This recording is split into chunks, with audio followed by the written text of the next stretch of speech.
and we need to teach why. Now, I think what I want to do first is let's bring the x-axis over a little bit, and let's come down a little bit, and let's just figure out where x would be at about this point. Okay?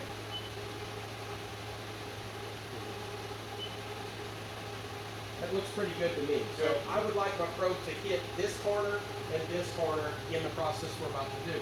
I also want to make down.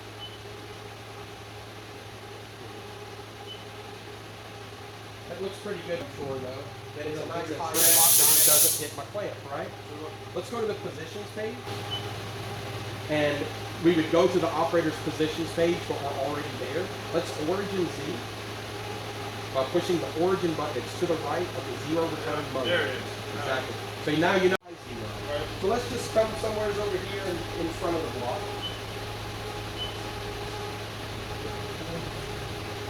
We're going to make that. You want me to come down and see? Yeah. Yeah, I'm getting both of y'all. And then go over to the, let's go over to the right a little bit, just to make sure that the body of the probe is nowhere near that point. Okay. We'll come forward a little bit. Further towards the meter. Y, I'm sorry. Y positive a little bit. Okay. Or Y positive. Yeah, positive. Oh, yeah. Let's get closer to the block. Because things get negative and go forward. All right there. Okay. Back to the work offsets. And then let's look at our probing actions. And again, this is also going to be a single surface. And Y positive is the table coming towards us. So we're going to do single surface Y. So go to your Y column, put about 0.5 in positive in that direction. And cycle start. Fire up the probe, keep Y. Now, whenever I'm using a probe, I'm always afraid to go back to handle jog mode and bump the hand wheel or do something crazy. So you'll see me, make sure my rapids are nice and slow. I'll press the letter Z by itself, and then the home G28. As long as you only got home that access, correct? Because you told it which axis to go. Yeah. Now, if you hadn't done that and hit G28, it would do Z first, and then XYAC. That's right. Yeah. I like that they do that because I thought about that. Oh yeah. Yeah, if you said Y, if you said Y and G28 right now, it doesn't care. So I'll see you in about 3 weeks when we get the rest of the play. Ooh, I like it. So you want me to hit the Z home then? Yeah, we typed in Z, so press home G28. And we're at 5% rapid, so it's nice and slow. Okay. We can get brave later. So, customer sends me a picture of this probe. He turned his probe into Wally the robot, basically. Wow. He looks just like Wally to me. And he said, is that repairable? I was like, wow. No, so, but you know what? I would coat it in epoxy and put it on my desk. Well, Renishaw actually has what's called an RBE, which is repair by exchange.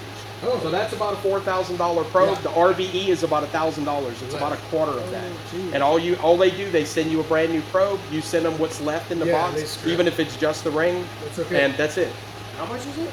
About $1,000 to do an RBE. Better than $4,000. Now, if you break a stylus, the new stylus is about $100. So it's not too bad at all. They're made to break. And all your replacements, they're synthetic grooves. Yeah.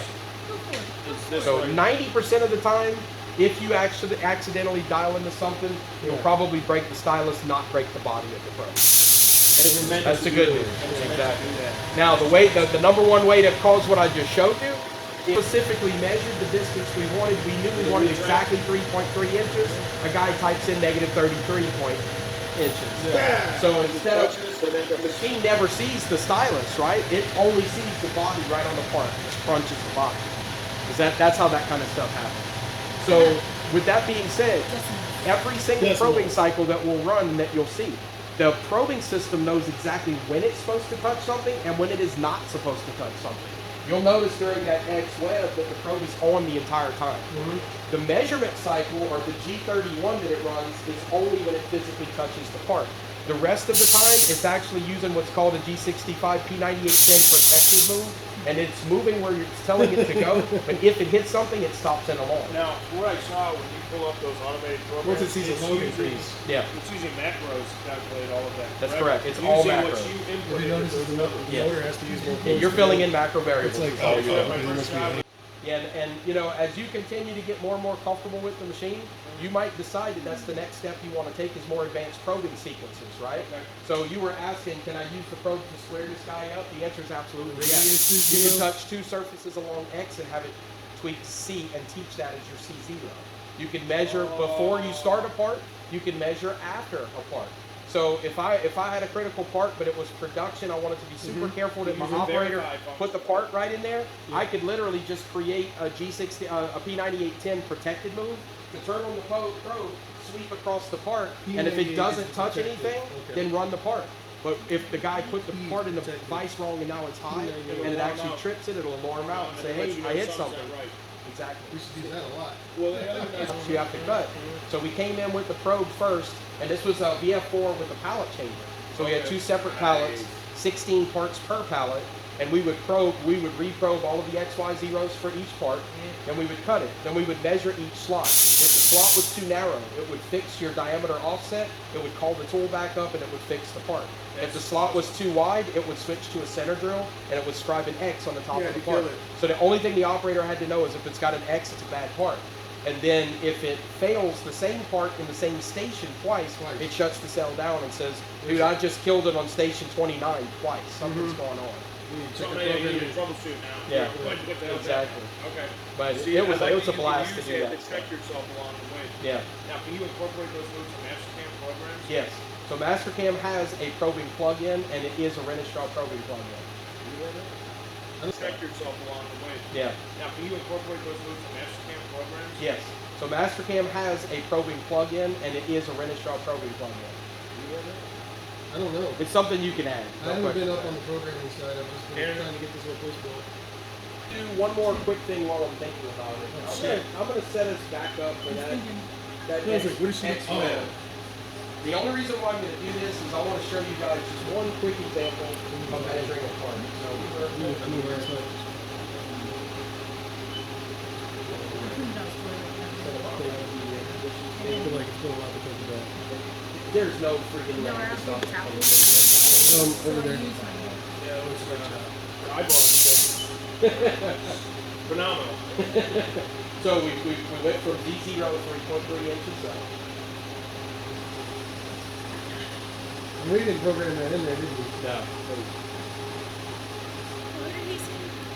C0? Oh, this is just as an example. Yeah, I'm just gonna recreate that X-Web that we did earlier. Now, the reason- The reason why I'm gonna show you doesn't guys matter. this, Thank you. I'm gonna go to the current commands page. and We got I'm 5 gonna minutes hit on the mine. tab at the top, but the tab I'm gonna go to is called the timers page. On the timers page, this is where you can look at cycle times, you can look at your parts counters, see how many parts you made, and you can origin these, of course. Sales and current command. The current commands and the timers tab. I'm gonna go to what's called macro label assignment 1, and I'm gonna put a name here, so we'll just call it last measure. Well, that sounds like C for me. Okay? That's my title. Now, it's asking me what is the macro assignment number. I'm going to use what's called macro number 10188. That's not important right now. I'm going to be sending you, when I send you that Renishaw operator's manual, it has got a grid of every single macro variable and how it's used. Okay? So at the end of any bore, boss, pocket, or web, that measurement is stored in pound sign 10188 in the background. So what I'm doing, I'm going to call it last measure. I'm going to assign it, and when we run it, look right here. It's telling me the last thing it measured. So I don't have to go back to the macro variables and search down for 10188 and you know, try to figure out what that meant. Now, the other one that I like to throw in there is the deviation. I think it's 193. Yeah, it is. 10193. So I'm going to go here, back there, 193, and I'm going to call this deviation.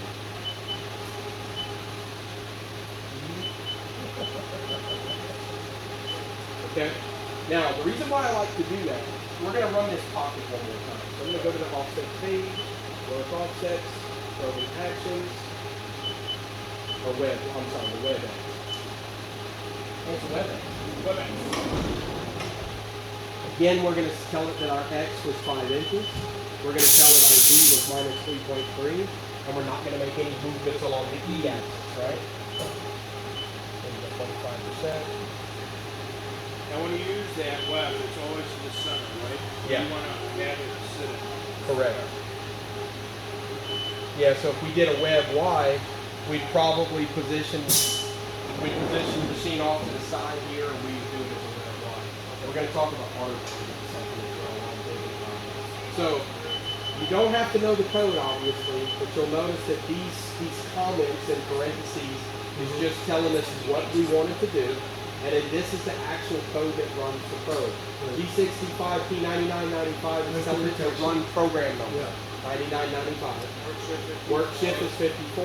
A14 is the type of coding routine. So a bore, a boss, a pocket, a web, they all have a different A number. That's all that is. The D was the diameter that we were referencing. The E was that shift. The H, negative 3.3, is the height. The height we want to move. So, yes, it looks like gobbledygook, but No. You can read it. it makes sense. Yeah, it all Right, makes exactly. sense.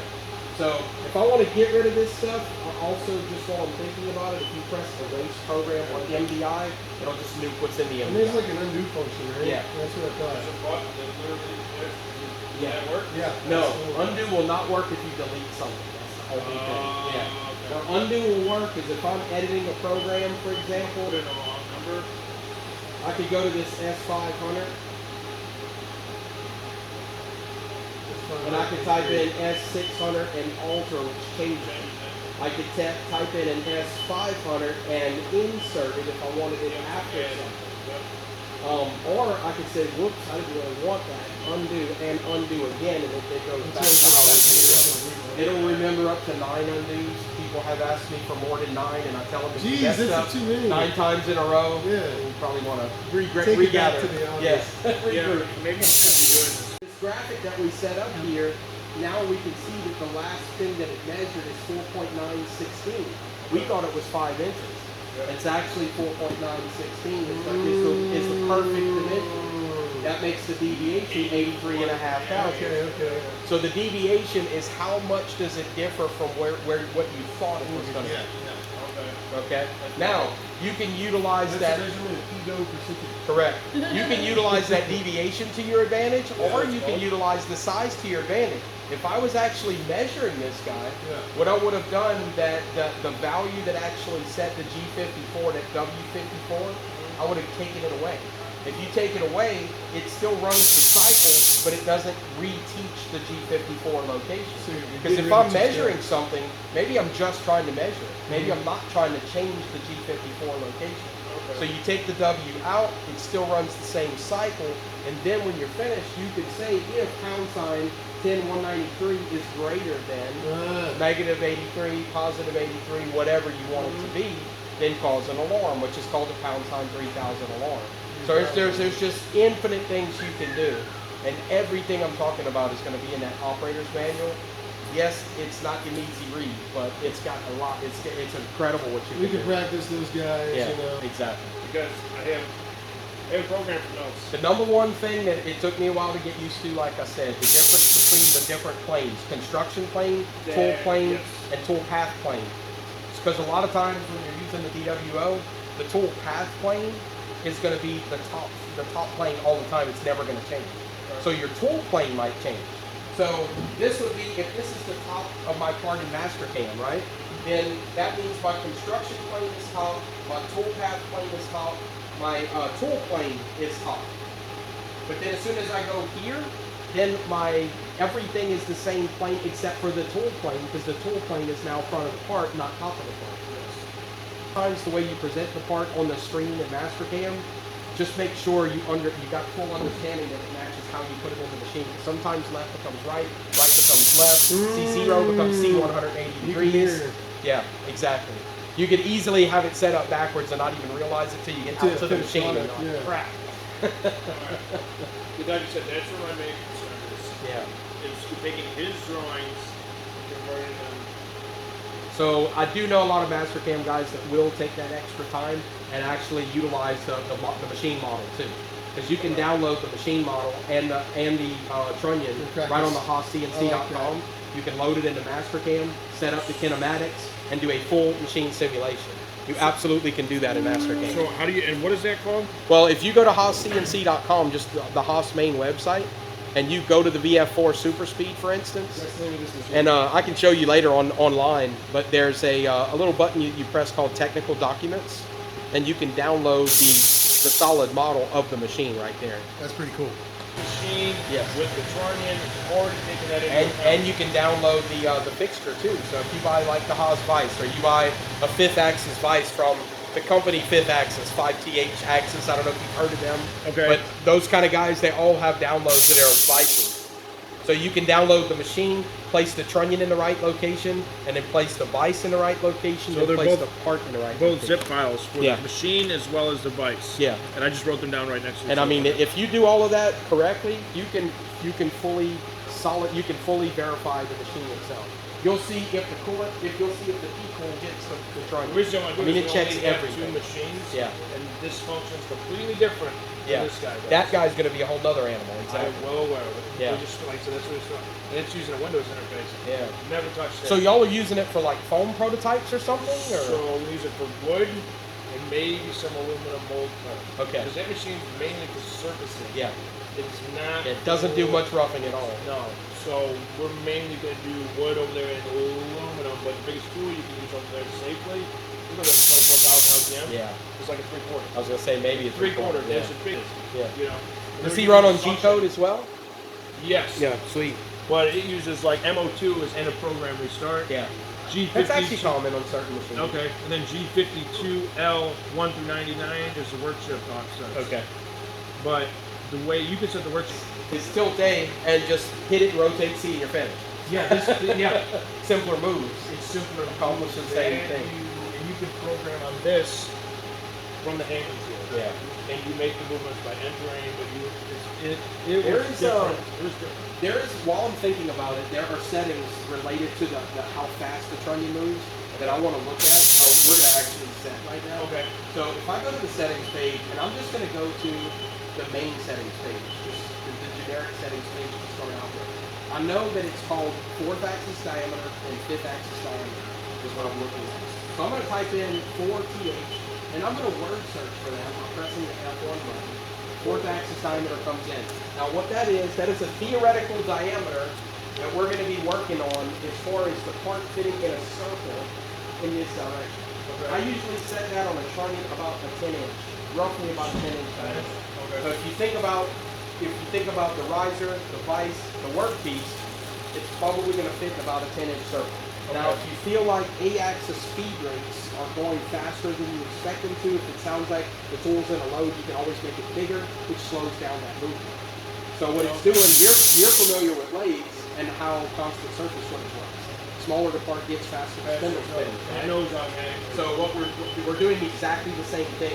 Because the machine doesn't know the diameter of the part that you're working on, or the diameter within that rotary size that you're working on, you're telling it what the rotary size is. Okay. So the smaller this number, faster beat moves. The reason why I'm changing it while I'm thinking about it is when we start playing around with some beat moves in a bit, I didn't want the thing to scare the crap out of us. Okay, yeah, so because you make the number larger, it makes it move slower. Correct. That's right. That's important. Now, and we're going to set that guy, that's going to be roughly, the diameter of the part we're working with along the C-axis. Now, I know that platter is about 6.5 inches, give or take. C is rotation, A is angle. That's right. I need to remember those two. Yeah. The other 3 I got. Exactly. So I'm going to set that up just to start out with. I'm going to put it the same 10 inches. Okay. It's bigger than it probably needs to be, but when you start playing around with different tool paths, you can always make it smaller.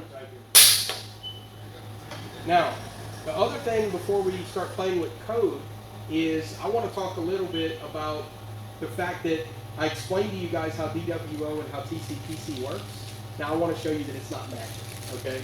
So when the guys installed the machine, and this is absolutely something that you can do after the fact too, on the main settings page there's a title called Machine Setup. If I go to the right,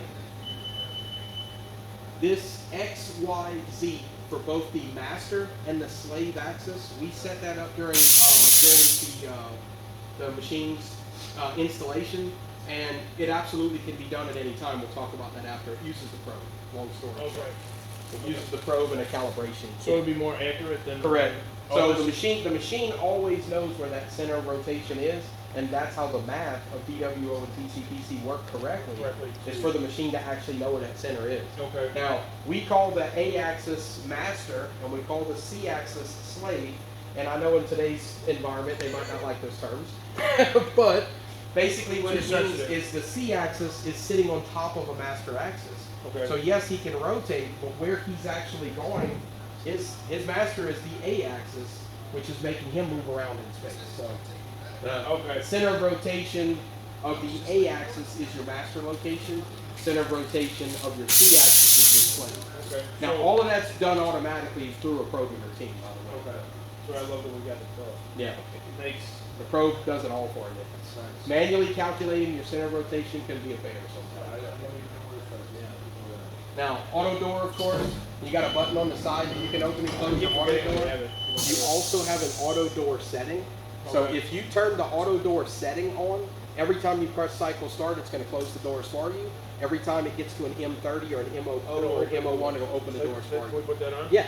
So setting, and I'm going to start typing in the first couple letters of the word auto door. So we'll just say A-T-F1.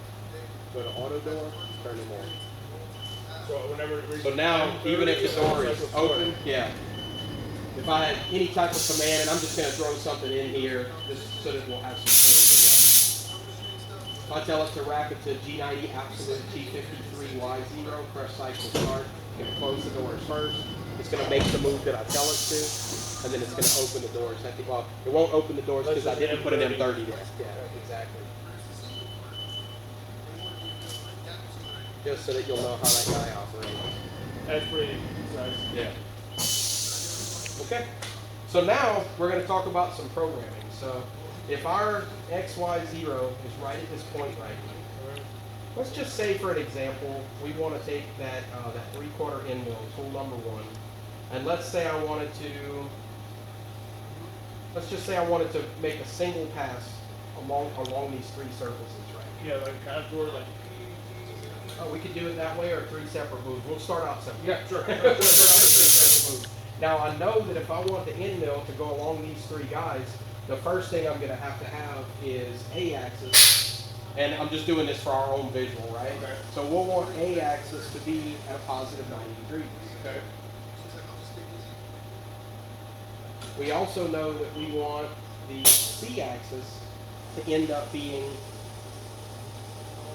at 90 degrees, 90 degrees. at 180 degrees. And I'm looking at the machine condition, by the way. I'm doing that for my own reference. Okay. And 270 degrees. Okay? So now let's send everything back to home. See home Then you do A home. and A home.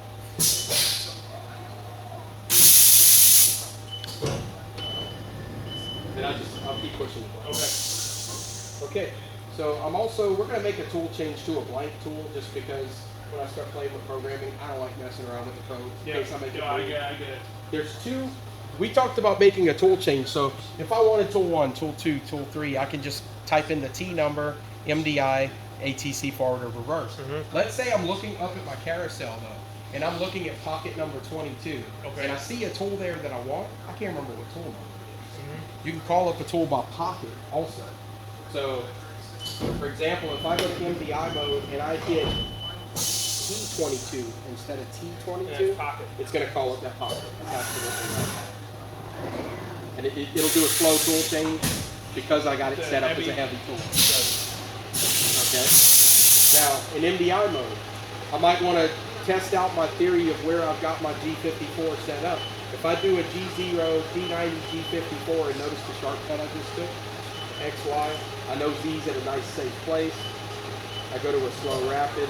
I can send the machine straight to that G54, X0, Y0, Yep. Exactly. So, remember 90 is absolute, G54 is our work offset we want to use, of course G0 is When I did mold making, We'll start out with a simple program from BPS, and then we'll add some rotary moves to it, just so you'll have an example of the keep moving around and doing something. But let's go to edit mode. And let's go over to our VPS menu.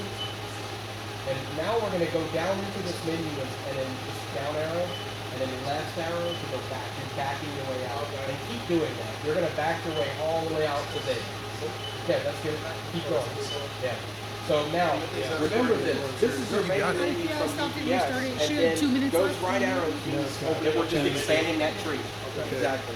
So, where we're using the probing routine to do our probing, we're going to use VPS to just create some probing. This is to use the mill. So go down to VPS, simulator. right? And this is how you can do some He said, you know, contour it's just milling, got pocket all the milling, options. drilling, all these different deals. What we're going to play with right now is probably just a straight milling command. So let's press enter. What was the name of that simulator? Yes. Huh? VS. VPS, Visual Programming System. Thank you. Yeah. Be right back. Alright, enter. Yep. Okay. Now it's going to ask us for work offset, so we'll use G54. Okay. I got that. Yep. Tool number. Yep, and it's going to default to the tool number that's in the spindle, but we want to use that 3/4 inch end mill, which is tool number 1. That's right. Okay. Now go down to the speed, and we're playing around in aluminum. We can practically run anything we want. Let's just say we'll start out at 3,000. And R, I would assume is your retract. Yeah, that's your reference point above the top of the point. And let's try and make that about 1/4 of an inch. Okay. Okay. Let's go to Z. Now it's going to tell us what Z0 do you want to do by work coordinates. Now, if we want our first button to go across this space at 90 degrees, and we know the width of our part is 5 inches wide, then we're actually about 2.5 inches high from our work coordinate, the Z2.5. So let's just say we'll go to Z of 2.4. Or let's say 2.4. You were going to say 2 1/4, weren't you? C value out of range. Okay, make it a negative 2.4 and we'll have to change it.